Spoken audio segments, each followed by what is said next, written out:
20ನೇ ಪ್ರಶ್ನೆಯನ್ನ ಗಮನಿಸಿ. Sine A into cosecant A ದ ಬೆಲೆಯು.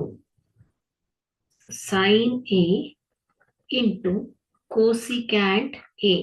ಸೊ ಇಲ್ಲಿ ಕೋಸಿಕ್ಯಾಂಟ್ ಎ ಏನಾಗುತ್ತೆ ಹೇಳಿ, ರೆಸಿಪ್ರೋಕಲ್ ಆಫ್ ಸೈನ್ ಎ ಆಗತ್ತೆ ಮಕ್ಕಳೇ. ಸೊ 1 ಸೈನ್ ಎ ಆಗತ್ತೆ. ರೆಸಿಪ್ರೋಕಲ್ ಆಫ್ ಸೈನ್ ಎ ಏನಾಗುತ್ತೆ, ಸೈನ್ ಎ ದ ವಿಲೋಮ ಕೋಸಿಕ್ಯಾಂಟ್ ಎ ಆಗತ್ತೆ. ಸೊ ಹಾಗಾಗಿ ಕೋಸಿಕ್ಯಾಂಟ್ ಎ ಏನಾಗುತ್ತೆ ಹೇಳಿ, 1 ಸೈನ್ ಎ ಅಂತ ಬರಿಬಹುದು.